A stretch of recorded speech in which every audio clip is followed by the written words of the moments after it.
भारत के एक गांव में एक बहुत ही गरीब आदमी रहा करता था। उसके 2 पुत्र थे। बड़ा लड़का जन्म से ही अंधा था और छोटा लड़का अनपढ़ व गंवार था। उसने भी कोई काम धंधा नहीं सीखा था।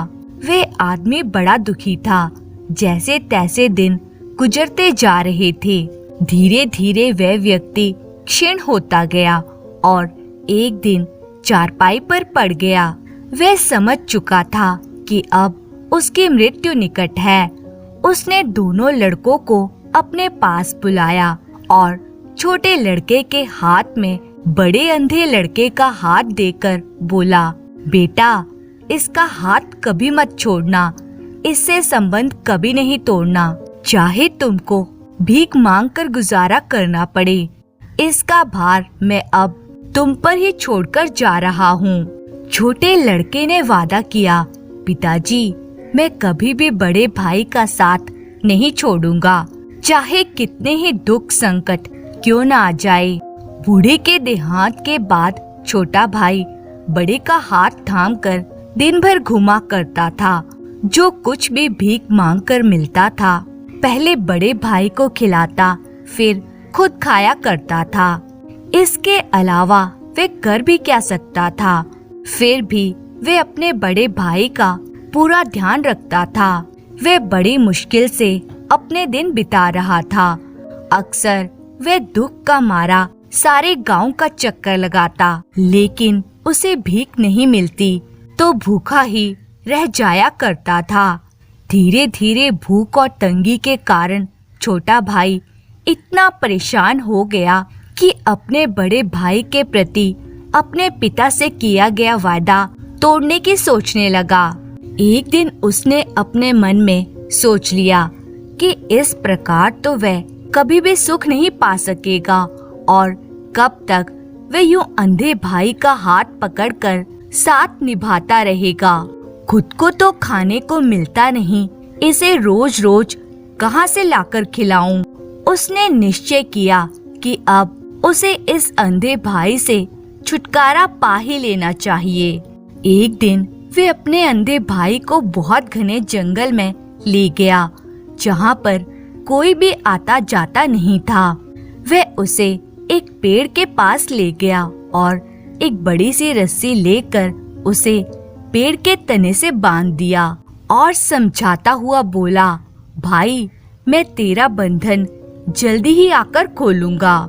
इतना कहकर छोटा भाई वहां से चंपत हो गया। वह उसको इस प्रकार वन में छोड़कर भागा जैसे उसे बहुत बड़ी मुसीबत से छुटकारा मिल गया हो। बड़े भाई को इस बात का पता नहीं था कि छोटा भाई अब लौटकर नहीं आएगा। वह अपने छोटे भाई का इंतजार करने लगा, परंतु जब बंधे बंधे काफी देर हो गई और छोटा भाई लौटकर नहीं आया तो उसे चिंता हुई। वह समझ गया कि उसका छोटा भाई धोखे से उसको इस घने जंगल में बांधकर छोड़ गया है और वह अब लौटकर नहीं आएगा। वह जोर जोर से रोने लगा, क्योंकि रात में सभी ओर से जंगली जानवरों की आवाज सुनाई दे रही थी। वह डर के मारे कांपने लगा। फिर अचानक उसे ध्यान आया कि वह अपने साथ एक छुरा भी लाया है। अंधे भाई ने अपने बंधनों को छुरे से काट डाला और फौरन पेड़ पर चढ़ गया। वह पेड़ की सबसे ऊंची शाखा पर जाकर बैठ गया। थोड़ी देर के बाद अंधे को ऐसा महसूस हुआ जैसे जंगली जानवर उसी पेड़ के नीचे आकर इकट्ठे हो रहे हों। जो भी पशु वहां पर आता अपनी अपनी कथा सुनाता था। एक जानवर बोला, बाघ भाई, कोई नई बात बतलाओ। बाघ बोला, अच्छा प्यारे भाई, आओ बैठो, मैं तुम्हें एक नई बात बताता हूँ। सब इकट्ठे हो गए। तब बाघ बोला, भाई, नई बात यह है कि हम जिस पेड़ के नीचे बैठे हैं, अगर कोई अंधा इस पेड़ की जरा सी छाल छिलकर उसका रस अपनी ज्योतिहीन आँखों में डाल ले तो उसकी आँखों की ज्योति लौट आएगी और उसे एक नया जीवन मिलेगा। अंधा भाई जो पेड़ की सबसे ऊंची शाखा पर बैठा था, बाघ की बात को बड़े ध्यान से सुन रहा था और यह बात सुनकर वह बहुत प्रसन्न हुआ। उसने फौरन छुरा निकाला और उस पेड़ की थोड़ी सी मुलायम छाल काट कर कुचल कर उसका रस अपनी आँखों में डाल लिया। आँखों में रस पड़ते ही अंधेरा दूर हो गया। अंधे भाई को ऐसा लगा जैसे उसकी दुनिया ही बदल गई हो। उसकी आँखों की खोई हुई ज्योति लौट आई थी। उसको नया जीवन प्राप्त हुआ था। वह बहुत खुश था। अब वह देख सकता था। इसी बीच धीरे धीरे उस पेड़ के नीचे कई और भयानक जानवर आकर इकट्ठे हो गए थे। एक पशु बोला, भेड़िए भाई, अब तुम भी कोई नई बात सुनाओ ना, परंतु जो कुछ भी तुम बतलाओगे उसमें झूठ बिल्कुल नहीं होना चाहिए। भेड़िया बोला, मैं तुम लोगों को एक रहस्य की बात बताता हूँ। जंगल के बाहर एक नगर है, टिहरी। वहाँ के लोग रहस्यपूर्ण ढंग से कुरूप हो गए हैं। किसी को भी नहीं मालूम कि इस परिवर्तन का क्या कारण है। एक दिन सुबह वे जब सोकर उठे तो उन्होंने अपने आप को कुरूप पाया। किसी को भी नहीं मालूम कि इस परिवर्तन का क्या कारण है। तभी दूसरा पशु बोला, भेड़िया भाई, इस मुसीबत से छुटकारा पाने का क्या कोई उपाय है? भेड़िया बोला, यह भेद की बात है जिसे मेरे सिवाय कोई नहीं जानता। बस केवल मुझे ही ज्ञात है कि उत्तर भारत में स्थित टिहरी नदी के किनारे एक पीपल का पेड़ है। उस पेड़ के कोटर में एक काला सांप रहता है।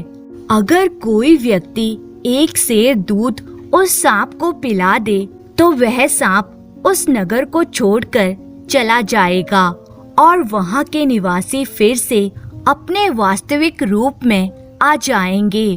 उनका कुरूपपन भी समाप्त हो जाएगा। भेड़िए की बात सुनकर शेर भी कोई भेद की बात याद करने लगा। वह बोला, सुनो भाइयों, मैं तुम लोगों को एक ऐसा भेद बताने जा रहा हूँ कि अगर कोई मनुष्य इसे जान जाए तो काफी लाभ उठा सकता है। हम क्योंकि मनुष्य नहीं हैं, इसलिए हम इस रहस्य से कोई लाभ नहीं उठा सकते। इसी राज्य की राजकुमारी कई दिनों से बीमार पड़ी है। राजा राजकुमारी से बहुत प्यार करता है और राजा ने राजकुमारी के इलाज में कोई कसर नहीं छोड़ी है। कई वैद्य हकीम राजकुमारी के इलाज के लिए भागे भागे फिर रहे हैं। उन्होंने अपना एड़ी चोटी का जोर लगा दिया, परंतु राजकुमारी की अवस्था में सुधार का कोई लक्षण नहीं दिख रहा है। साधु संतों ने भी राजकुमारी को देखा, परंतु वे भी कुछ नहीं कर सके। सब के सब हैरान हैं। किसी की भी दवा काम की साबित नहीं हो रही है। राजकुमारी के ठीक होने का सिर्फ एक ही उपाय है। सब पशु एक साथ बोले, वो क्या उपाय है? राजकुमारी के पलंग के नीचे एक बिल्ली बड़े मजे से लेटी पड़ी रहती है। वह किसी से कुछ नहीं कहती, किसी को भी उसकी मौजूदगी का पता नहीं है। अगर कोई व्यक्ति उस बिल्ली को वहाँ से बाहर फेंक दे तो राजकुमारी उसी समय ठीक हो जाएगी। बात समाप्त होते ही सभी जानवर बोल उठे, वाह जंगल के राजा शेर, तुम्हारी बात तो सबसे अलग है। अगर हम भी मनुष्य होते तो निश्चय ही इस रहस्य का लाभ उठाते। इसी प्रकार बातें करते करते सवेरा होने लगा। एक एक कर सभी जानवर वहाँ से उठकर जाने लगे। बड़ा भाई जो पेड़ की सबसे ऊंची शाखा पर बैठा था, पशुओं की बातें सुन रहा था। अब उसकी आंखें देख सकती थी। उसने जब देखा कि सभी जानवर वहाँ से चले गए हैं, तो वह नीचे उतर आया। पहले वह उसी नगर की तरफ चल पड़ा जहाँ पर रहस्यपूर्ण रूप परिवर्तन वाली घटना घटी थी। वहाँ लोग अपने इस परिवर्तन से बहुत दुखी थे। वह बड़ा भाई जल्दी जल्दी चलकर जंगल से बाहर निकल आया और उसने उस नगर में प्रवेश किया जहाँ पर उसने कुरूप लोगों को देखा। उसने लोगों से पूछा, ऐ नगर वासियों, तुम्हारे कुरूप होने का क्या कारण है? उन्होंने कहा, भाई कुछ पता नहीं। एक दिन जब हम सोकर उठे तो हमने अपने आप को कुरूप पाया। बड़ा भाई बोला, अगर मैं तुम्हारी समस्या दूर कर दूं तो तुम मुझे उसकी क्या कीमत दोगे? उन लोगों में से एक व्यक्ति बोला, अगर तुम नगर वासियों को इस भयानक एवं आश्चर्यजनक रोग से मुक्त करा दो तो इससे ज्यादा खुशी की बात क्या हो सकती है? सारी जनता दुखी है, तुम्हें जितना भी धन चाहिए ले सकते हो। बड़ा भाई बोला, अच्छा, अब तुम लोग अपने अपने घरों को लौट जाओ। कल सुबह तक तुम सभी लोग रोग से मुक्त हो जाओगे। वे लोग उससे काफी हद तक प्रभावित हो चुके थे। उन्हें आश्चर्य भी हो रहा था कि यह लड़का किस प्रकार उन्हें इस भयानक रोग से मुक्ति दिलाएगा। यही सोचते हुए वे अपने अपने घरों को लौटने लगे। जब सभी लोग चले गए तो उसने एक बड़े से बर्तन में बाजार से दूध लिया और उत्तर दिशा की ओर चलने लगा। चलते चलते शाम तक वह टिहरी नदी के तट पर पहुंच गया। उसी नदी के किनारे उसे पीपल का पेड़ दिखाई दिया। वह उस पेड़ के नीचे दूध का बर्तन रखकर हाथ जोड़कर बैठ गया। थोड़ी देर बाद एक काला सांप पेड़ के कोटर में से निकला। उसने सारा दूध पिया और फिर एक तरफ चला गया। लड़के ने भी सांप को जाते देखा और प्रसन्न हो उठा। वह बड़ा भाई वापस उसी नगर की तरफ चल पड़ा। सुबह तक लगातार चलते चलते वह फिर नगर के मध्य जा पहुंचा। लोग सोकर उठने लगे थे और अपने वास्तविक रूप में थे। उनका कुरूपपन दूर हो चुका था। जनता खुश हो रही थी। उन्होंने लड़के का बहुत स्वागत सत्कार किया। लड़का भी मन वांछित धन लेकर वहां से चल पड़ा। चलते चलते वह उस नगर से राजमहल में पहुंचा, जहां पर राजकुमारी कई दिनों से मूर्छित पड़ी थी। राजमहल के द्वार पर पहरेदार खड़े थे। उसने पहरेदारों से पूछा, पहरेदार जी, तुम सब इतने उदास क्यों हो? क्या कोई बहुमूल्य वस्तु खो गई है या राजा पर कोई विपत्ति आन पड़ी है?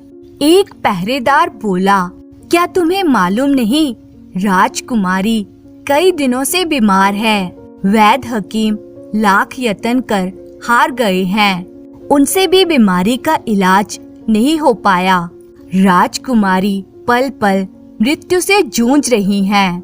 राजा के साथ साथ जनता भी दुखी है।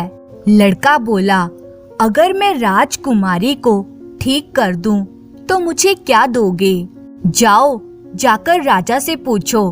तभी वैद्य हकीम साधु संत वहां आकर खड़े हो गए और लड़के से बोले, मूर्ख, क्या बकता है? क्या तुझे अपनी जान का भी डर नहीं है? अगर तू राजकुमारी को ठीक नहीं कर पाया तो अपनी जान से हाथ धो बैठेगा। जिस मर्ज का इलाज हम जैसे बड़े बड़े विद्वान ना कर सके, उसका तू मूर्ख बालक क्या इलाज करेगा? जा, भाग जा यहाँ से। लड़का उनकी बात सुनकर मुस्कुराया और बोला, एक बार मुझे राजकुमारी तक पहुँचा दो और मुझे देख लेने दो वह किस हालत में पड़ी है। राजमहल के द्वार पर शोर सा मच गया। तभी राजा का रौबीला स्वर सुनाई दिया, लड़के को अंदर ले आओ। जब लड़का अंदर पहुंचा तो राजा बोला, ऐ भोले लड़के, इतना बढ़ चढ़कर बात मत करो। जानते हो, अगर तुम राजकुमारी को ठीक नहीं कर पाए तो मार दिए जाओगे। क्या तुम्हें अपने प्राणों का भी भय नहीं है? लड़का बोला, महाराज, मुझे एक अवसर तो दीजिए। राजा ने कहा, ठीक है, अगर तुम असफल रहे तो मार दिए जाओगे। लड़का बिल्कुल निडर था। वह कहने लगा, मुझे आपकी ये शर्त मंजूर है, परंतु अगर मैंने राजकुमारी को ठीक कर दिया तो क्या आप मेरा विवाह राजकुमारी से कर देंगे? राजा कुछ देर सोचता रहा, फिर बोला, अच्छा, तुम अभी अंदर चलकर देखो। जब वह लड़का कमरे के अंदर गया तो उसने राजकुमारी को बेहोशी की हालत में बिस्तर पर लेटे हुए देखा। लड़के ने सब लोगों को कमरे से बाहर निकाल दिया जो उसके साथ साथ वहां चले आए थे। लड़के ने कमरे का दरवाजा बंद कर दिया और पलंग के नीचे टटोलने लगा। नीचे एक बड़ी सी बिल्ली चुपचाप बैठी थी। लड़के ने उस बिल्ली को उठाकर खिड़की से बाहर फेंक दिया। तभी राजकुमारी चौंककर उठ बैठी। उसको ऐसा लग रहा था जैसे वह गहरी नींद से जागी हो। सब लोग राजकुमारी के उठने का समाचार जानकर कमरे में घुस आए।